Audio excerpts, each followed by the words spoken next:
Hello दोस्तों, welcome to my YouTube channel. कैसे हैं आप सब।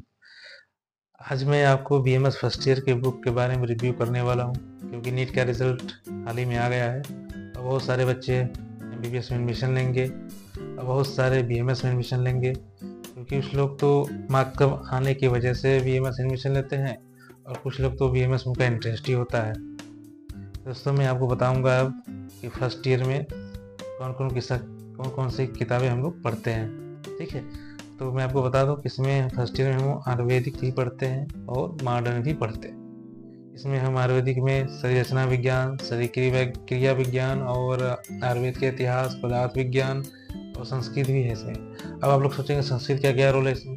संस्कृत का बहुत बड़ा रोल है भैया। संस्कृत अगर हम नहीं पढ़ेंगे, संस्कृत हमको पता ही नहीं रहेगा, तो हम आयुर्वेद के श्लोक कैसे पढ़ेंगे, क्योंकि आयुर्वेद का सारा बेस ही श्लोक में ही टिका हुआ है। चरक संहिता, सुश्रुत संहिता, जितने भी संहिता है हमारे सारे संस्कृत में श्लोक हैं उससे। बाकी और सब्जेक्ट भी सारे श्लोक हैं उसमें। तो हमें श्लोक पढ़ने और समझने के लिए संस्कृत वेरी इंपॉर्टेंट है, और फर्स्ट ईयर में ही हमको पढ़ना पड़ता है। बाकी और किसी भी ईयर में हमको संस्कृत नहीं पढ़ना है। अगर हम फर्स्ट ईयर में अच्छे संस्कृत पढ़ लेते हैं तो हम second year, third year, fourth year की सारी बुक को हमको समझ में आएगी। अगर संस्कृत आपको नहीं आती तो आयुर्वेद समझ में नहीं आएगा, आप सिर्फ रट्टा मारेंगे। ठीक ना। तो समझने के लिए आपको संस्कृत बहुत ही जरूरी है, क्योंकि एग्जाम में श्लोक आते हैं, श्लोक आ जाएगा उसमें आपको उसका लिखना पड़ेगा अर्थ। आपको श्लोक पढ़ना ही नहीं आएगा, समझना ही नहीं आएगा, तो आप क्या लिखेंगे।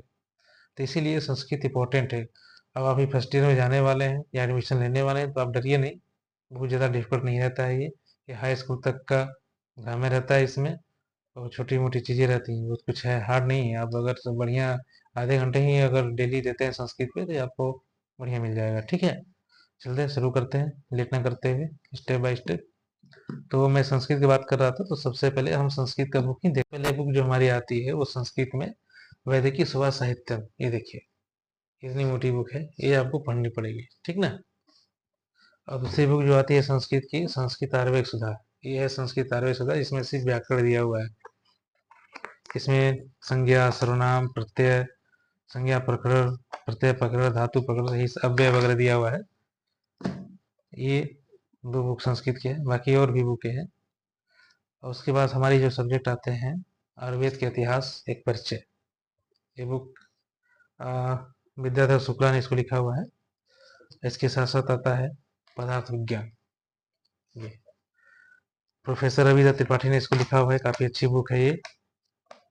हर एक चीज़ को शॉर्ट में छोटे छोटे वर्ड्स में समझा दिया है, ये भी आप लिख सकते हैं। उसके बाद शरीर रचना विज्ञान के लिए भारतीय बुक ताराचंद शर्मा जी की बुक आती है। ये थोड़ी पुरानी दिखने में लग रही है, क्योंकि मैंने इसको एक सीनियर से लिया हुआ था। ओके, ये भी काफ़ी अच्छी बुक है। इसके बाद दोस्तों आती है हमारी शरीर रचना विज्ञान के साथ शरीर क्रिया विज्ञान। ये दो वॉल्यूम में है, वॉल्यूम 1 और वॉल्यूम 2। देख लीजिए, वॉल्यूम 1 और 2। इतनी मोटी बुक है, आपको पढ़ना पड़ेगा। काफ़ी नॉलेजेबल बुक है ये, नॉलेज के लिए भी काफ़ी अच्छा है और एग्ज़ाम के लिए भी काफ़ी अच्छा है। अब आता है अष्टांग हृदय। ये आयुर्वेद के हिसाब से बहुत ही महत्वपूर्ण बुक है ये, ब्रह्मानंद त्रिपाठी जी का। ये भी आपको पढ़ना पड़ेगा। अब दोस्तों, ये थे आयुर्वेद की बुक। अब हम देखेंगे मॉडर्न की बुक के बारे में। मॉडर्न बुक में एनाटॉमी के लिए सबसे बढ़िया जो बुक आती है वो बीडी चौरसिया का आती है। आप देख सकते हैं, ये 3 पार्ट में है। मेरे पास आती तो 4 पार्ट में, लेकिन मेरे पास 3 पार्ट ही अवेलेबल है। ये देख सकते हैं आप, ये 3 पार्ट में है। ठीक है, 4 पार्ट में आती है। एक आता है हेड नेक, वो मेरे पास है नहीं, जिसमें न्यूरो एनाटॉमी है। और हाँ, न्यूरो एनाटॉमी के लिए मैंने लिया था, हाँ, एक मिनट, इंद्रवीर सिंह का टेक्स्ट बुक मैंने लिया था। न्यूरो एनाटॉमी के लिए काफ़ी अच्छी किताब है ये। ओके, फिर आती है हमारी फिजियोलॉजी मॉडर्न बुक। फिजियोलॉजी के लिए मैंने AK जैन का लिया हुआ था, ये 2 वॉल्यूम में है। ये नॉलेज के हिसाब से भी काफ़ी अच्छी बुक है, आप भी ले सकते हैं नॉलेज के लिए। उसके बाद सबसे फिजियोलॉजी की जो सबसे चहेती बुक है, जिसे सब लोग पढ़ते हैं, मैंने भी पढ़ी थी, बाकी बच्चे पढ़ते हैं, ये के शंभुलिंगम की आती है मेडिकल फिजियोलॉजी, काफ़ी अच्छी। इसमें कलर करके काफ़ी अच्छी चीज़ों को अच्छे से बारे में समझाया हुआ है, आप इसको भी पढ़ सकते हैं। और एटलस के लिए ग्रेन्स एनाटॉमी ऑफ एटलस मैंने लिया था, ये है। जिसमें आप देख सकते हैं इमेजेस बना बना करके अच्छे से समझाया गया है। ये देखिए, तो आप इस बुक को भी आप ले सकते हैं। तो दोस्तों ये रहे हमारे सारे बुक डिटेल। आप अगर बीएमएस करना चाहते हैं तो सबसे पहले आप इस बुक के बारे में समझ लीजिए, सिलेबस को समझ लीजिए, उसके बाद बुक लीजिए और पढ़ाई करिए। बहुत ज़्यादा डिफिकल्ट है नहीं, आप मन लगा के मेहनत से पढ़िए, अच्छे नंबर से पास हो जाइए। ठीक है, और वीडियो मेरा अच्छा लगे तो चैनल को लाइक कर लीजिए और सब्सक्राइब कर लीजिए, क्योंकि मैं अब इस चैनल पे एक अच्छे मोटिवेशन वीडियो और एजुकेशनल वीडियो लाता रहूँगा।